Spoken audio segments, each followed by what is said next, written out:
کیا آج بھی پاکستان IMF کے بنا چل سکتا ہے؟ نیگیٹیوٹی تو پھیلتی ہے، اور خاص طور پہ ہمارے ملک میں جہاں اسٹاک مارکیٹ بھی اتنی سینسیٹیو ہے، جی جہاں اکانومی کی بہرحال condition as compare to other countries there are challenges. ان ساری چیزوں کے بعد سر کیا سمجھتے ہیں کہ معاشی ترقی کا فارمولا انہی ساری چیزوں کے اندر کہیں قید ہے؟ جو ہماری ریٹنگ بی میں ہم آ گئے، بی کیٹیگری میں، وچ مینس کہ اب ہمارا جو ہے وہ مارجن آف سیفٹی جو ہے وہ بڑھ چکا ہے. اگر کرنٹ اکاؤنٹ میں کوئی ڈیفیسٹ ہے یا کوئی بھی ایکسٹرنل پیمنٹس کے ایشوز ہیں، تو Pakistan currently now in a position to pay it off. کیا اقدامات کیے جائیں کہ قوت خرید جو ہے اس میں جو ہے نا وہ اضافہ ہو؟ تو بیسیکلی چونکہ یہ ڈفرینس جو ہے نا وہ اسٹیٹ بینک نے زیادہ رکھا ہوا ہے، اور یہ ان کی اپنی ایک پالیسی ہے. سرکولیشن آف منی جو ہے وہ ان مارکیٹ زیادہ ہوگی، جس کے نتیجے میں لوگوں کی پرچیزنگ پاور بڑھے گی، لوگ خرید و فروخت کریں گے. تو IMF سے ہمیں جو قسط ملے گی، اب یہ ان سے جو ہم قرضہ لیں گے وہ ہم دوسرے لوگوں کو دے دیں گے، کیسے ترقی ہوگی؟ کیونکہ وہ قرضہ لے کر تو ادھر ہم نے دے دیا. لیکن دوسری طرف میں اگر اپرچونٹیز کی بات کروں تو ہمارے پاس کھربھا ڈالر کی جو مائنز اینڈ منرلس پڑی ہوئی ہیں، ہماری ٹریول اینڈ ٹورزم جو ہے اس میں اتنا اسکوپ ہے. گولڈ کے ریٹ بڑھ رہے ہیں سر، معیشت کا تو پتہ نہیں، لیکن ہر گھر کی ہر خاتون جو ہے نا وہ بڑی پریشان ہے. اس حوالے سے تھوڑا سا بتا دیجیے گا. خواتین کے لیے میری یہی درخواست ہے کہ گزارا کریں آرٹیفیشل چیزیں کے اوپر. یہ گولڈ وغیرہ جو ہے نا ویسے بھی مسئلے مسائل ہی ہیں.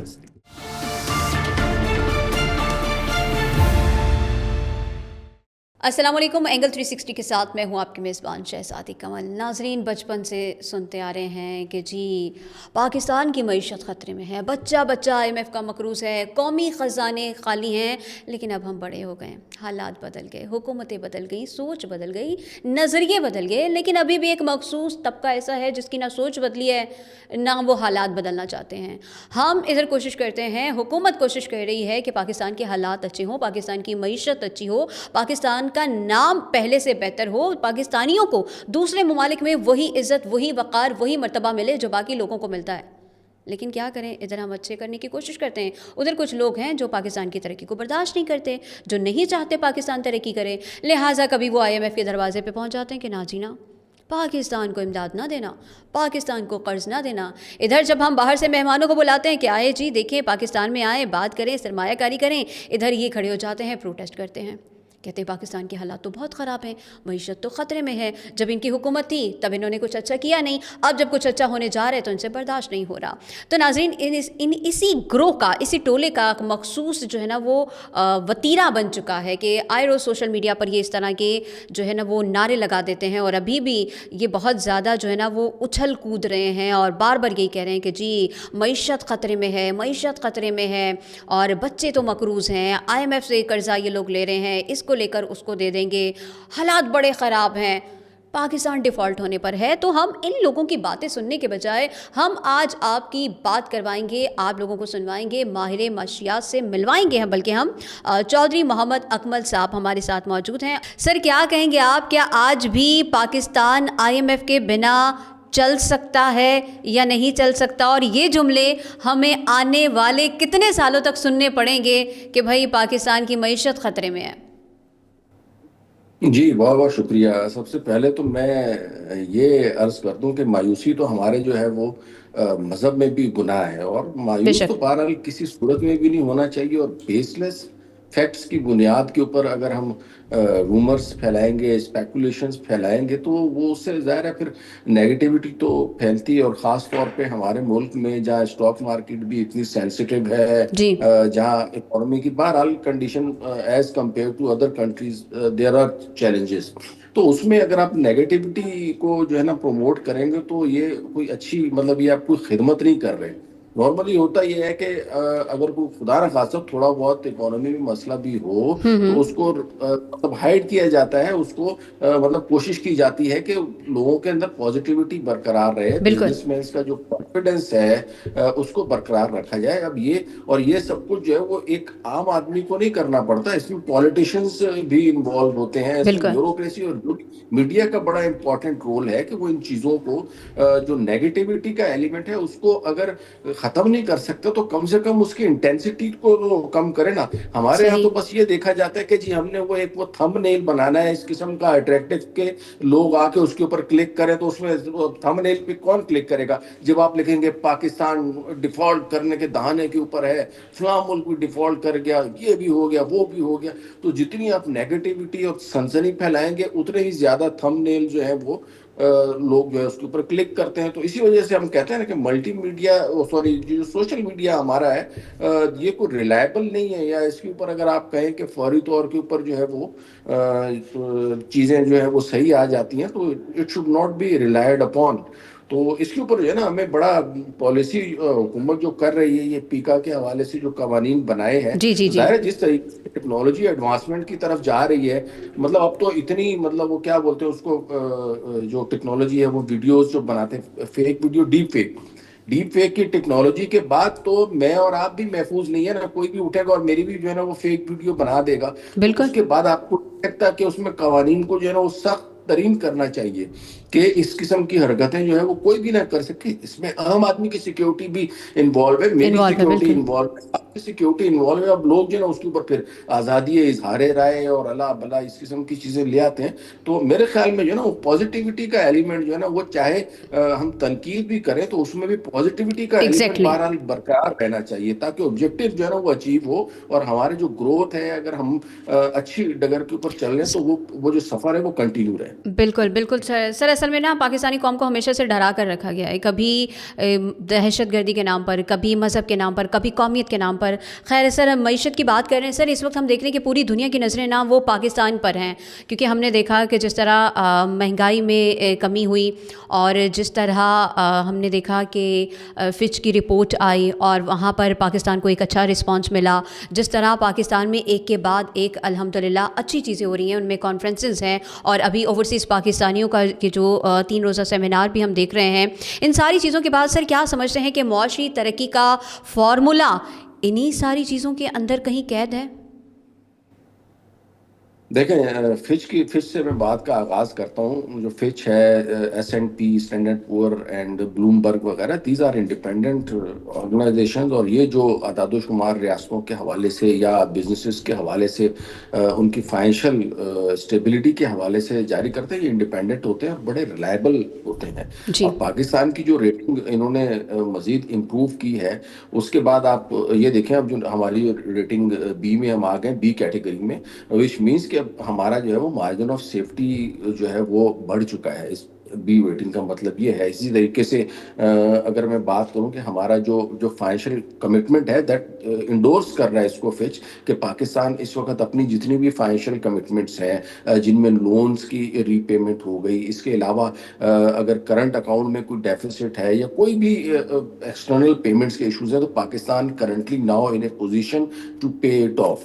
اور یہ چیز میں نہیں کہہ رہا, یہ چیز جو ہے نا وہ کوئی سرکاری ذرائع سے نہیں آ رہی, بلکہ یہ چیز اس کو انڈورس کر رہا ہے فچ. اور اس کو جو ہے نا وہ آپ آگے دیکھیں گے بلومبرگ بھی اس کی بیسس کے اوپر اپنی وہ ریٹنگ کو امپروو کرے گا, and then so forth and so on. That is very positive. اب اس کے بعد اب لوگ سمجھتے ہیں اس سے ہوگا کچھ نہیں, بالکل اس سے فرق پڑتا ہے. اس سے فرق یہ پڑتا ہے کہ جتنا کوئی بھی کنٹری یا کوئی بھی بزنس ولنریبل ہوتا ہے, اس کی اکانومی کمزور ہوتی ہے یا فائنینشیل اسٹرینتھ کمزور ہوتی ہے, تو اس کو اتنے ہی مہنگے قرضے ملتے ہیں. اس کے اوپر ظاہر بالکل. ہے اس کو کوئی بھی لون دے گا تو اس کو زیادہ شرح سود کے اوپر دے گا, کیونکہ فائنینشیل میں تو ہم کہتے ہیں نا کہ جی نو رسک نو گین.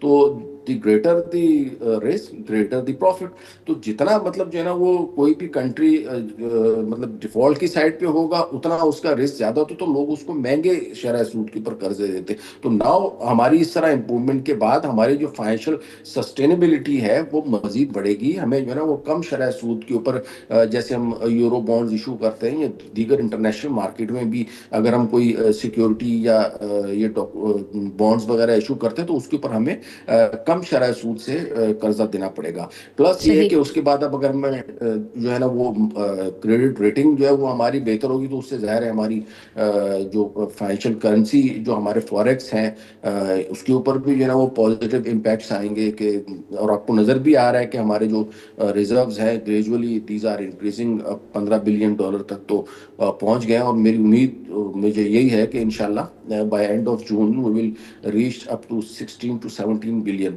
اور انشاءاللہ. کرنٹ اکاؤنٹ کی اگر میں بات کروں تو کرنٹ اکاؤنٹ بھی آپ کو پتہ ہے وہ ماشاءاللہ جو ہے وہ ایٹ پار آ چکا ہے. ٹریڈ ڈیفیسٹ ہمارا جو ہے نا بڑا وہ 17 بلین کے اوپر ہے، جو پچھلے سال سے تھوڑا ٹل مطلب from June till date that is 17.89 billion. اور لاسٹ ایئر جو ہے اسی پیریڈ کے دوران 17.18 بلین تھا.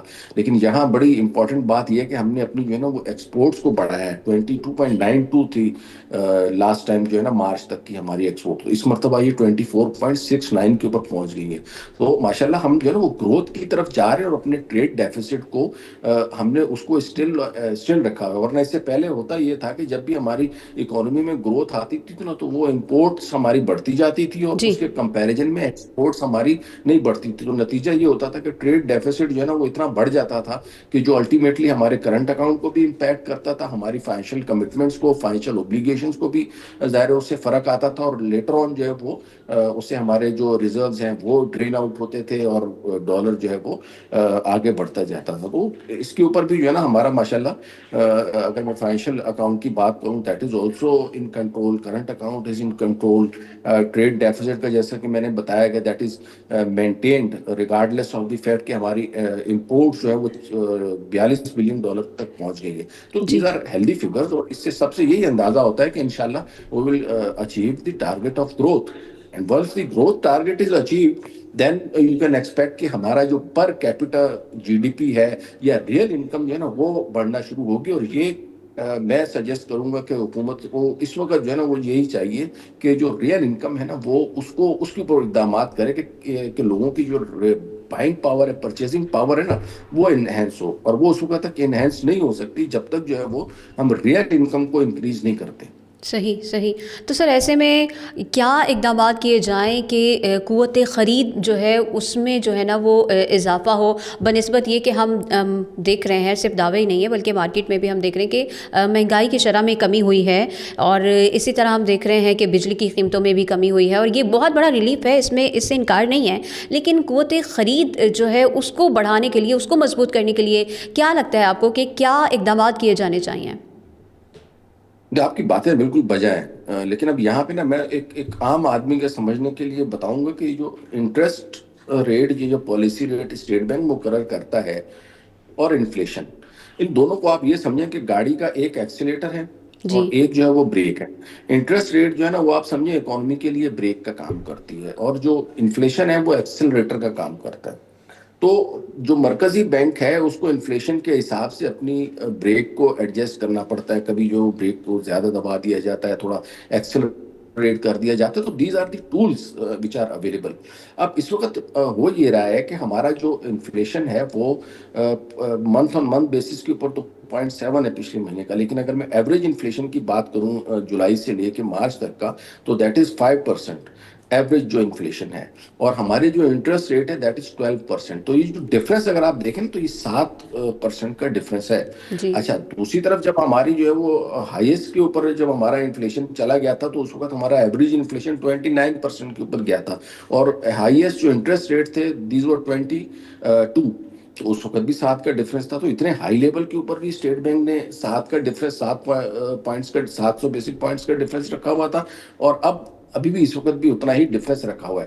یہی وہ وجہ ہے جس کی وجہ سے لوگوں کی پرچیزنگ پاور نہیں بن پا رہی. جی. جس طرح یہ اس کو کم کیا جائے گا تو جو منی تھیوری ہے اس کے مطابق سرکولیشن آف منی جو ہے وہ مارکیٹ زیادہ ہوگی، جس کے نتیجے میں لوگوں کی پرچیزنگ پاور بڑھے گی، لوگ خرید و فروخت کریں گے. تو ظاہر ہے جب میں کوئی چیز خریدوں گا تو جو اگلا بندہ ہے اس کی انکم بنے گی، وہ پھر جی. آگے اسی طرح سو آن سو فورتھ ایک ملٹی پلائر کا امپیکٹ ہوتا ہے. تو بیسیکلی چونکہ یہ ڈفرینس جو ہے نا وہ اسٹیٹ بینک نے زیادہ رکھا ہوا ہے، اور یہ ان کی اپنی ایک پالیسی ہے. ہو سکتا ہے وہ یہ چاہ رہے ہوں کہ اس وقت اگر ہم ایک دم سے انفلیشن اور انٹرسٹ ریٹ کو نیچے لے آئیں گے تو انفلیشن ایک دم سے زیادہ بڑھ سکتا ہے. کیونکہ جیسے میں نے بتایا نا یہ ایکسیلیٹر اور بریک کا جو ہے نا وہ تعلق ہے اس کا، کہ اگر آپ نے بہت زیادہ اسپیڈ ہائی کر دی وہ بھی نقصان دہ ہے، اور ایک دم صحیح. سے آپ نے اگر بریک مار دی تو وہ بھی نقصان دہ. تو یہ بیلنس کو رکھنا جو ہے نا وہ بہرحال ضروری ہوتا ہے. لیکن میرے خیال میں ابھی بھی اگر انٹرسٹ ریٹ جو ہے نا جون تک اس کو 9 یا 8% کے اوپر لے آیا جائے تو اس سے بائنگ پاور اور پرچیزنگ پاور جو ہے وہ لوگوں کی بڑھے گی. اور پھر جو ہے نا وہ جو جینین جو امپیکٹ آتا ہے نا، وہ جو کہا جاتا ہے کہ جی یہ تو مہنگائی تو حکومت کہہ رہی ہے کم ہو رہی ہے، ہمیں تو نظر ہی نہیں آ رہی، تو نظر اسی وجہ سے نہیں آ رہی کہ پرچیزنگ پاور ہی نہیں ہے نا. اب صحیح. پرچیز میں فار ایگزامپل میری جیب میں جو ہے نا وہ پیسے ہی نہیں ہے، یا فرض کریں 100 روپے ہے اور کوئی چیز جو ہے وہ 800 روپے سے 700 روپے کی ہو گئی ہے، تو مجھے اس سے کیا فرق پڑے گا؟ میں تو نہ 800 پہ لے سکتا تھا، نہ میں 700 پہ لے سکتا تھا. تو صحیح. میرے صحیح. لیے تو جب وہ 700 روپے میری جیب میں آئیں گے تو میں بولوں گا ہاں جی مہنگائی بھی کم ہوئی ہے اور میں پرچیز بھی کر سک رہا ہوں. تو دیٹ از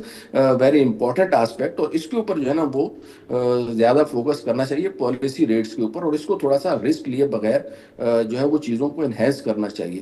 دوسرا جو ہے نا یہ پاک جو چائنا اور امریکہ کی جو ٹریڈ وار ہے نا، اس کو ہمارے یہاں لوگ بڑا نیگیٹولی دیکھ رہے تھے. تو میں نے اپنے پروگرامز میں بھی اکثر جو ہے نا وہ یہی کیا، یہ ہمارے لیے بہت بڑی اپرچونٹی ہے اور بہت بڑی بلیسنگ ہے. یہ تو ابھی انہوں نے 3 مہینے کے لیے جو ہے نا وہ تقریباً تمام ممالک کے اوپر جو ٹیرف ہے اس کو سسپینڈ کر دیا انسٹیڈ چائنا. جی. جی. اب پاکستان میں ٹیکسٹائل کے ابھی اس وقت جو پوزیشن ہے نا، وہ چائنا سے کینسل ہو کے ہمارے جو ٹیکسٹائل والے یہ بھی تقریباً جیسے کورونا میں نہیں بالکل پاکستان کے پاس آرڈرز کی بھرمار ہو گئی تھی. تو جی. یہ جی. اس طرح انشاءاللہ جو ہے نا آپ دیکھیں گی کہ اس طرح پاکستان کے پاس جو ہے نا وہ آرڈرز آئیں گے اس 3 مہینے میں، اور ابھی اس کے اثرات آنا شروع ہو گئے. تو یہ ہماری ٹیکسٹائل کے لیے بہت ہی زبردست اپرچونٹی ہے جو صحیح. امریکہ اور چائنا کے درمیان جو یہ ٹریڈ کے حوالے سے چیزیں شروع ہو گئی ہیں. ایون اگر وہ ٹیرف پاکستان کے اوپر عائد بھی کر دیتے، جی. جی. اگرچہ ابھی لیکن اس کے وہ بھی ہمیں فائدہ تھا، کیونکہ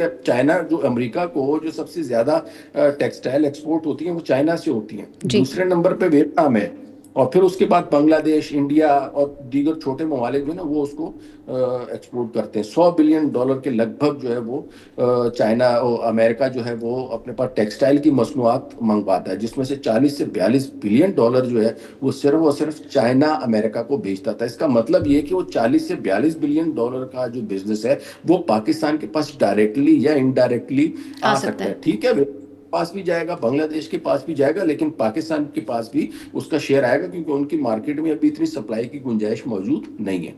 صحیح. صحیح. اچھا سر، بات اب یہی ہو رہی ہے کہ جس طرح ہم دیکھ رہے ہیں کہ آئے بروز جو ہے وہ آپ نے بھی بتایا کہ ماشاءاللہ اچھے سگنل مل رہے ہیں، اچھی چیزیں ہو رہی ہیں، اور یہ ایک آپ نے بالکل نئی چیز بتائی ہے، میرے علم میں بھی اضافہ کیا ہے کہ ہمیں یہاں سے بھی ہماری جو انڈسٹری ہے وہ ترقی کر سکتی ہے. سر ایک سوال بڑا تنگ کر رہا تھا کہ ہمیں ابھی حالیہ بھی ہم نے دیکھا کہ IMF کا وفد آیا ہوا تھا. IMF سے ہمیں جو قسط ملے گی، تو ہم نے ظاہر سی بات ہے صرف IMF سے قرضہ تو نہیں لیا ہوا، تو انسان آپ کی والی بات کے جیب میں پیسے ہوں گے تو وہ آگے کرے گا، لیکن جب آپ کے اخراجات پورے نہ ہو رہے ہوں تو پھر اس سے لے کر اس سے لے کر اس کو، اب یہ ان سے جو ہم قرضہ لیں گے وہ ہم دوسرے لوگوں کو دے دیں گے، تو اس کے بعد کیا آنے والے دنوں میں پاکستان کی شرح نمو میں کیسے ترقی ہوگی؟ کیونکہ وہ قرضہ لے کر تو ادھر ہم نے دے دیا، تو خرچ تو ادھر ہوا ہی نہیں، تو جب خرچ نہیں ہوگا تو وہاں سے ہم کمائیں گے کیسے؟ دیکھیں یہ ایک پاکستان کا تھوڑا سا ویک ایریا ہے. لیٹ می ایڈمٹ اٹ کہ لون جو ہمارا فائنینشیل اکاؤنٹ ہے، جو ہم نے ایکسٹرنل پیمنٹس کرنی ہے، جن میں چائنا سر فہرست ہے. اگین ہم نے سب سے زیادہ جو قرضہ دینا ہے نا وہ چائنا کا ہی دینا ہے، اور سب سے زیادہ انٹرسٹ بھی ہم چائنا کو دے رہے ہیں. سب سے بڑا ہمارا ٹریڈ ڈیفیسٹ بھی چائنا کے ساتھ ہے. تو اب یہی ہے کہ یہ ایک رسک اپنی جگہ پہ موجود ہے اور اس کو امیڈیٹلی ہم سارٹ آؤٹ نہیں کر سکتے. لیکن دوسری طرف میں اگر اپرچونٹیز کی بات کروں تو ہمارے پاس کھربہ ڈالر کی جو مائنز اینڈ منرلس پڑی ہوئی ہیں، ہماری ٹریول اینڈ ٹورزم جو ہے اس میں اتنا اسکوپ ہے، اس میں ریئل اسٹیٹ سیکٹر کی انویسٹمنٹ کی گنجائش موجود ہے. ایگریکلچر کے اوپر جو ہے وہ آپ دیکھیں اتنی ہماری اسکوپ موجود ہے کہ جس کے اوپر SIFC کے پلیٹ فارم سے جو ہے نا وہ بہت اس کے اوپر کام ہو رہا ہے، خاص طور پہ کوآپریٹ فارمنگ کے حوالے سے. ٹھیک ہے، یہ کینالز کا جو ایشو آیا ہے اس کو میرے خیال میں NB کو بھی سالو ہو جائے گا، جو مجھے بظاہر لگ رہا ہے، اور اس میں اسٹیک ہولڈر جتنے بھی صوبے ہیں یہ آن بورڈ آ جائیں گے. لیکن cooperate farming is the need of the day. جی. ادروائز وہ جو پنجاب کے کسانوں کے ساتھ ہو رہا ہے وہ پھر ان کے ساتھ یہی رہے گا نا، وہ لیٹسٹ ٹیکنیکس تو یوز نہیں کر رہے. اصل جو ہمارا جو مسئلہ ہے وہ کیا ہے؟ دیکھیں نا، ریٹ گندم کا بھی انٹرنیشنل مارکیٹ سے زیادہ پاکستان میں نہیں ہو سکتا. نہیں ہو اس سکتا. چیز کو ہمیں سمجھ ضرورت ہے. مطلب ایک چیز انٹرنیشنل مارکیٹ میں اگر کم ہے، چینی ہے، جو بھی ہے، تو we have to meet with the international markets. لیکن ہمارا جو کسان ہے وہ کیسے اگا رہا ہے؟ آپ کو پتہ ہے ہم پانی کو گناہ کبیرہ کر رہے ہیں، پانی ضائع کر رہے ہیں. جس طریقے سے ہم وہاں پہ آپ کو پتہ ہے فصلوں میں پنجاب میں یا سندھ میں پانی دیتے ہیں کہ وہ پورا نالا آ رہا ہے اور نالا پورا جو ہے نا اس کو سیراب کرتا ہے. یہ تو مطلب آپ سمجھیں کہ پانی کو ضائع کرنے والی بات ہے. اس کے بعد پھر جو ہمارا کاشتکار جو ہے وہ پر ایکڑ ییلڈ جو ہے وہ اس کی گندم کی 30 سے 40 من سے اوپر ہوتی نہیں ہے. اسی زمین کے اوپر لوگ جو ہے وہ 100 من کی جو ہے نا وہ پروڈکشن لے رہے ہیں. چائنا ہو گیا، یوکرین ہو گیا، ادر کنٹریز کے اوپر چلے جائیں تو وہ لیٹسٹ میتھڈ، لیٹسٹ ٹیکنالوجیز جو ہے نا وہ استعمال کر رہے ہیں. تو بجائے اس کے کہ ہم فوکس کریں اور رونا دھونا کریں کہ ہمیں ریٹ نہیں مل رہا، تو آپ اپنی پروڈکشن بڑھا لیں نا. پروڈکشن ہم کیوں نہیں بڑھا رہے؟ تو پروڈکشن بڑھانے میں حکومت کو بھی اقدامات کرنے چاہیے. ان کو جو ہے نا صحیح. وہ سبسڈیز دیں، فرٹیلائزر جو ہے وہ مناسب ریٹوں کے اوپر دیں، تاکہ ایک مرتبہ یہ جو سرکل ہے نا وہ کسان کا چل جائے کہ 2200-2300 روپے جو انٹرنیشنل ریٹ ہے اس جی ریٹ کے مطابق کسان کا بھی سرکل چل جائے کہ کسان کے وہ وارے میں آ جائے نا. 2300 بالکل روپے میں ہے تو دوسری طرف آپ اقدامات تو حکومت کرے گی. اچھی کوالٹی کا بیج جو ہے وہ حکومت نے پرووائڈ کرنے کو بالکل انشور کرنا ہے. صاف دوائیں، جو اصلی دوائیں مارکیٹ میں تو جعلی دوائیں، اور اصلی دوائیں کلائمیٹ چینج سے مطابقت میں جو بیج ہوتے ہیں وہ پرووائڈ کرنا. اب یہ ساری فیسلٹیز اگر کاشتکار کو دے دی جائیں اور یہی گندم جو ہے وہ کاشتکار 30 من کے بجائے 60 من اور 70 من اور 80 من کے اوپر چلا جاتا ہے تو وہ 2200 من پہ بالکل بھی نہیں روئے گا، بلکہ الٹا خوش ہوگا کہ یار ہم سے آپ اس ریٹ کے اوپر لے لیں. تو یہ صحیح. کارپوریٹ فارمنگ تو ہائی لیول کے اوپر ہوتی ہے. میرے خیال میں جو جن کے پاس کم رقبے ہیں ان کے لیے بھی جو ہے وہ مزید اقدامات کی ضرورت ہے. یہ کارپوریٹ فارمنگ کی بات، مائنز اینڈ منرلز کی جیسے بات ہوئی، چاہے وہ جی ہمارا کے پی ہو یا بلوچستان ہو، لیتھیم کے حوالے سے اس کی بڑی ڈیمانڈ ہے. ہم سولر پینل ہم امپورٹ کر رہے ہیں، ہمیں تو آج سولر پینلز کو ایکسپورٹ کرنا چاہیے تھا. ہمارے پاس را مٹیریل سارا سولر پینل کا جو ہے اس میں جو موجود ہے. ریت استعمال ہوتی کی وہ پاکستان میں جو ہے نا وہ بنتی ہے یا پاکستان میں اویلیبل ہے. اسی طریقے سے لیتھیم بیٹریز کا را مٹیریل پاکستان میں، وہ پاکستان سے جو ہے نا وہ پہلے جو ہے نا وہ یا چائنا جاتا ہے یا دبئی جاتا ہے، پھر وہاں سے جو ہے نا وہ مہنگے داموں میں ہمارے پاس آتا ہے. تو آنے والے دنوں کے حوالے سے تو میں بڑا پر امید ہوں کہ جو ہمارے انشاءاللہ. پاس اللہ رب نے جو ہمیں جو ریسورسز دی ہوئی ہیں اور ان سے انشاءاللہ ہماری آنے والی نسلیں فائدہ اٹھائیں گی. تو اچھا بس صرف ہمیں اپنی کے اوپر منظم ہونے کی ضرورت ہے، وہ ہو جائیں گے انشاءاللہ. سر بینگ اے وومن، یہ بالکل آخری سوال ہے لیکن نا میں پوچھنا ضرور چاہتی ہوں کیونکہ مجھے خود یہ چیز بہت کھٹکتی ہے کہ ہم دیکھ رہے ہیں کہ روز بروز جس طرح گولڈ کے ریٹ بڑھ رہے ہیں سر، معیشت کا تو پتہ نہیں لیکن ہر گھر کی ہر خاتون جو ہے نا وہ بڑی پریشان ہے. اس حوالے سے تھوڑا سا بتا دیجیے گا کہ آنے والے دنوں میں کیا دیکھ رہے ہیں کہ یہ اس کا بھی معیشت پہ کوئی اثر پڑے گا؟ دیکھیں یہ جو گولڈ کے ریٹ کا بڑھنا ہے نا، اس میں بڑے ملکوں کی لڑائی ہی انوالو ہے. یہ امریکہ، چائنا، انڈیا، رشیا، اور یہ مطلب جو بڑے بڑے ممالک ہیں نا G20 کی اگر میں بات کروں تو یہ بیسیکلی یہ ان کی وار چل رہی ہے. مطلب صحیح. دس از ناٹ اباؤٹ جی، کیونکہ جو بھی ریزروز ہیں نا، اب کوشش کر رہا ہے چائنا کہ وہ بھی اپنے پاس بجائے اس کے کہ ڈالرز کے ریزروز رکھے وہ بھی گولڈ کے اوپر زیادہ ریلائی کر رہا ہے. تو یہ جو گولڈ کے ریٹ اتنے ہائی جا رہے ہیں نا، تو اس کی بنیادی وجہ یہ ہے کہ اس کو سرکاری سطح کے اوپر پرچیز کیا جا رہا ہے، حکومتیں اس کو پرچیز کر رہی ہیں. اس وجہ سے اس کے ریٹ جو ہے نا وہ ایکسٹرا آرڈنری ہائی جا رہے ہیں. میرے خیال میں تقریباً 60% جو ہے نا صرف ایک سال میں 60 یا 50% آئی گیس بہت بڑھ صرف گیا ایک سر. سال میں اس کا اضافہ ہو چکا ہے. اور اس میں ابھی مجھے جو ہے نا وہ امید نہیں لگ رہی، خاص طور پہ یہ جو امریکہ کی اور چائنا کی جو ٹریڈ وار شروع ہوئی ہے، اس سے پہلے یوکرین رشیا کی فزیکل وار چل رہی تھی، پھر دوسرا جنگی جو حالات چل رہے تھے، اس کی وجہ سے گولڈ کا جو ہے نا وہ میں نہیں سمجھتا کہ اس میں فوری طور پہ کسی قسم کے نیچے آنے کی توقع ہے. تو خواتین کے لیے میری یہی درخواست ہے کہ گزارا کریں آرٹیفیشل جیولری کے اوپر. یہ گولڈ وغیرہ جو ہے نا ویسے بھی صحیح. مسئلے مسائل ہی ہیں اس کے. سر بہت شکریہ سر، آپ نے اپنا قیمتی وقت دیا. Thank you. بس تھینک یو. گولڈ کے حوالے سے تو خیر اچھی خبر نہیں ہے یہ، لیکن اوور آل ناظرین آپ نے دیکھا کہ پاکستان الحمدللہ ایک اچھے موڑ پہ کھڑا ہے، اور آنے والے دن، آنے والا وقت پاکستان کے لیے، پاکستان کی معیشت کے لیے اور تمام پاکستانیوں کے لیے انشاءاللہ بہت اچھا ثابت ہوگا. مجھے اجازت دیجیے، اللہ حافظ.